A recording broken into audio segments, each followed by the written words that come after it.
Hi, this is Adam from Small Town Machine Shop. Today what we're going to be doing is setting up a job in the shaper, the 20-inch Genie. We're going to be squaring up a piece of stock, but not something like this that we typically get from the steel yard, you know, where we might shave 5, 10, maybe even 15 thou off to get it square. We're going to be setting this guy up. It's a hunk of cast iron. It's a pouring casting. It is very rough, as you see. It's bulging on some sides. It's got a seam. I mean, it's rough. So we have some serious, hopefully not too serious metal to remove. What we're going to do is get this guy into a rectangular shape. So I thought I'd bring you along and getting this guy set up. So I'll get the camera set up and we'll start going through the process. Okay, so in determining I'm going to set this piece up, I want to cut two sides of it with one setup. That way I have, you know, measurable sides. We can go from there. So looking at this piece over, I don't know how rough this is showing up in camera. The flattest side is this one, which looks like it was the, judging by the porosity, was actually the top of the pour. The other sides, if you can see, there's little, this is lower, there's a lip on both sides. This side's relatively flat. So we're going to do a couple parallels. These are my parallels I use most often with my shaper. Put it down in there. I'm going to overhang it off the side here. Like that. Just enough to remove the material I need. Maybe just a hair more.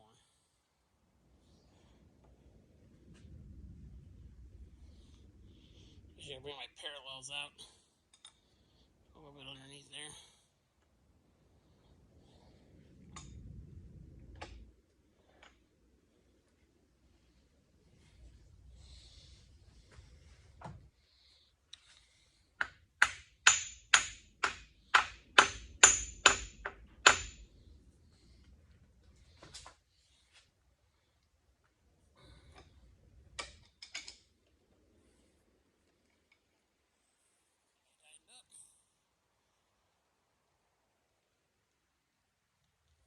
Okay.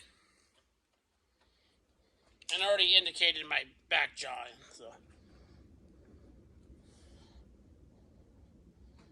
they're nice and secure.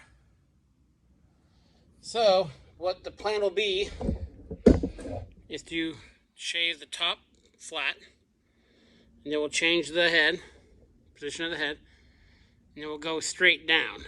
That gives us a 90-degree corner with one flat side and flat side, so then we have register points for flipping it in other positions in here, where always going off the back jaw,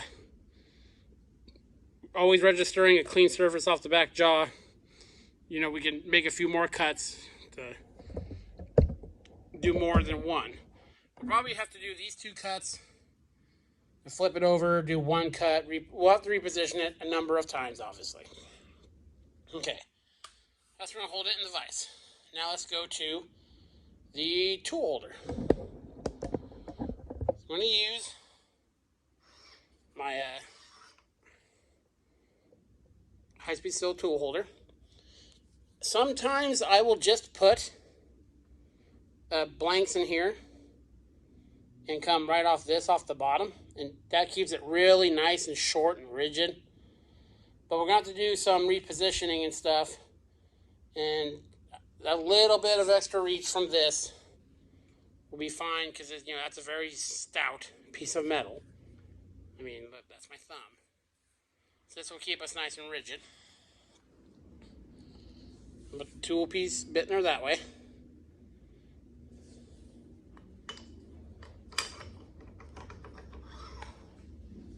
And set it up like so. But I need to go freshen up a tool bit, and I'll bring you along for that. Okay, I'm not going to take over the grinder because the grinder is way too noisy. So, ground up a bit.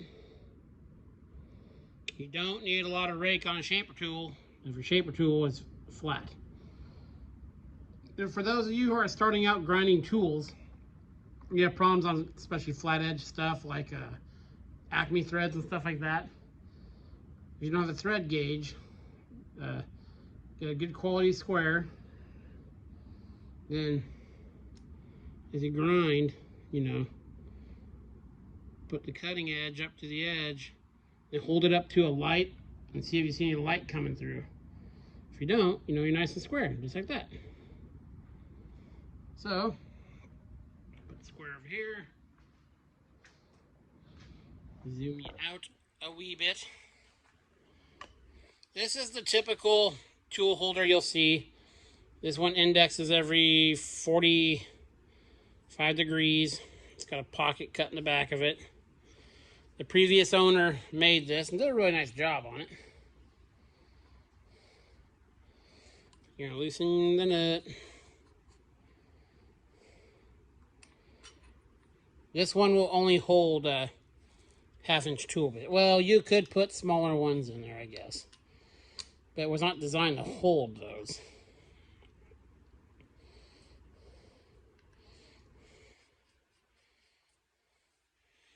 Get in there, get it as choked up as you can. Rigidity is everything. Get that.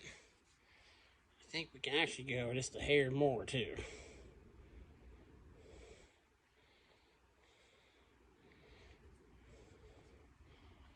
Rigidity, rigidity, rigidity.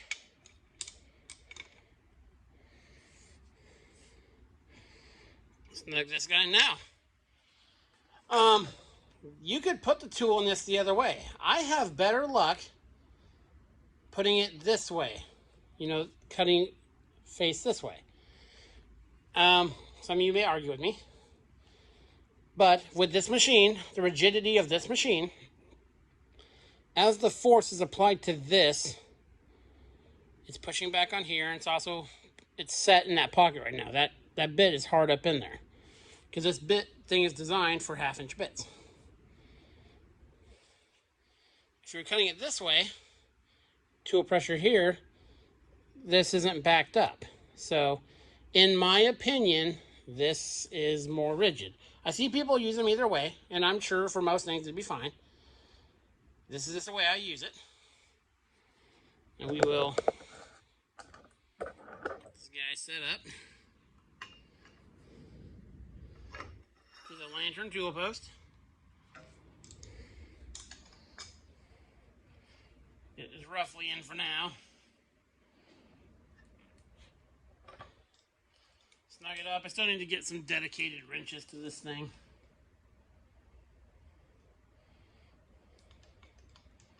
I'm not going to fully set it up too because I'm actually going to do some cleanup to this machine tonight, depending on getting the job done.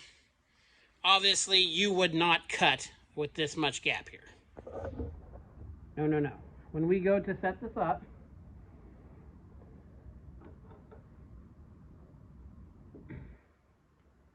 listen, I'm going to have this guy choked up,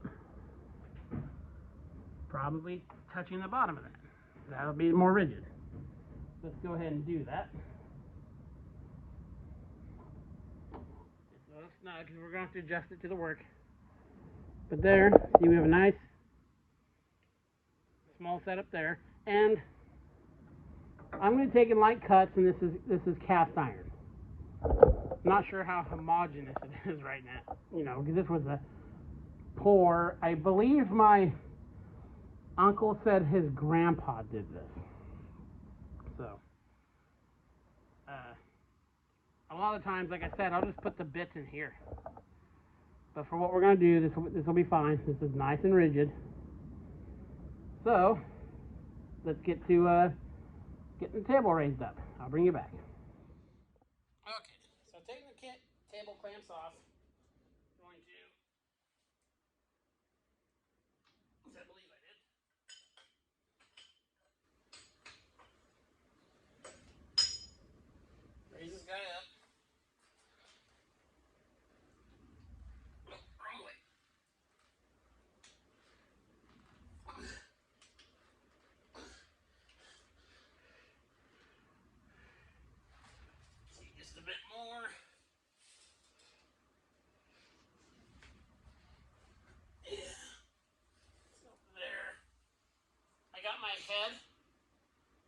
flush with the bottom of this.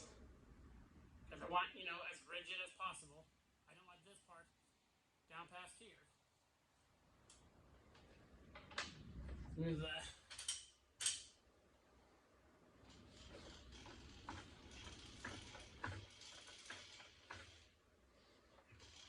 Table over.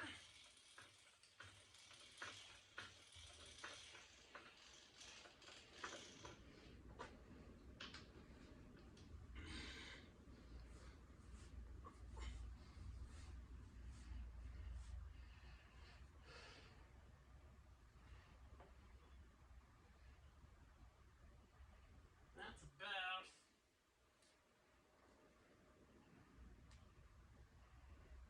right there. That's good.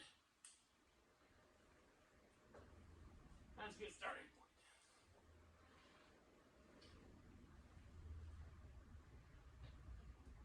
Stroke's still a little long. That's not terrible for what we're doing. Yep. Height wise we are good. Table wise we will back feed it.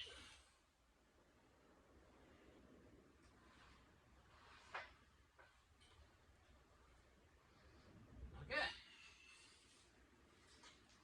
We will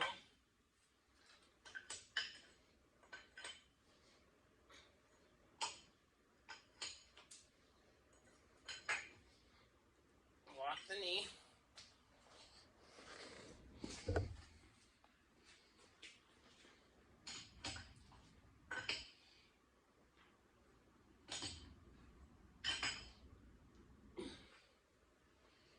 Table height set so we can get at it with our side feed.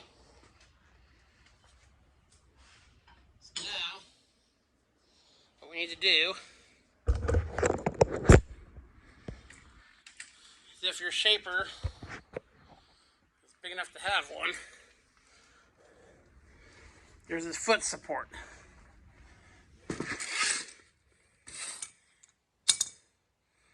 Snug this guy up. Make sure it's in there nice. Just a little snug. And then we will tighten this square head bolt to take the slop out of everything. So we're nice and rigid. Again, rigidity is the key. Rigidity in a sharp tool. A shaper will do a very good job of telling you your tool bit is not sharp. So yeah, let me get this clamp down and bring you back. Okay, now we're going to set the stroke on it. So we pop this guy loose, turn it, where it's going all the way back. There we go. And on this Genie, as you can see, this is how you adjust the position of the head.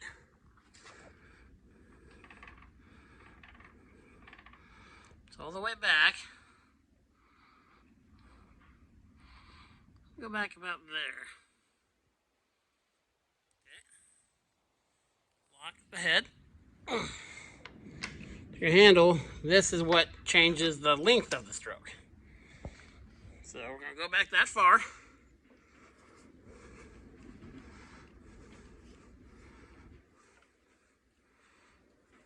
That's actually not bad. Shorten that up just a bit here. Give it a quarter turn. See if we're sitting there. Sorry it's shaky, I'm trying to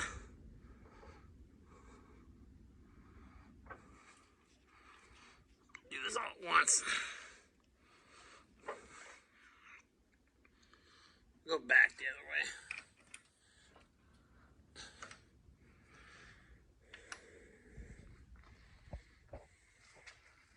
So yeah, there we go.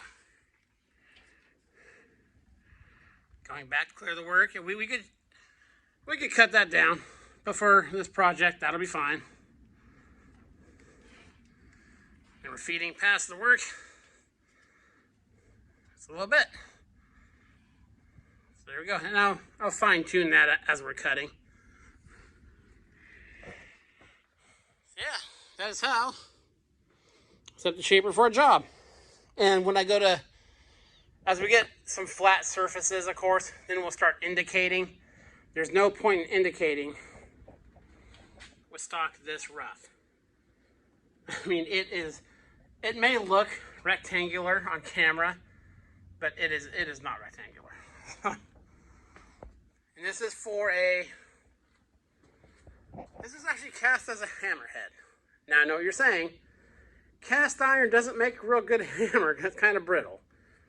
But this is a piece of family history. So what I want to do is clean it up, put a handle on it, break the edges, and give it as a gift for, for someone else in the family. But we'll see if we can clean it up a bit first. So, tomorrow that'll be our job. This is Adam from Small Town Machine Shop. Please comment, like, and subscribe, and thanks for watching.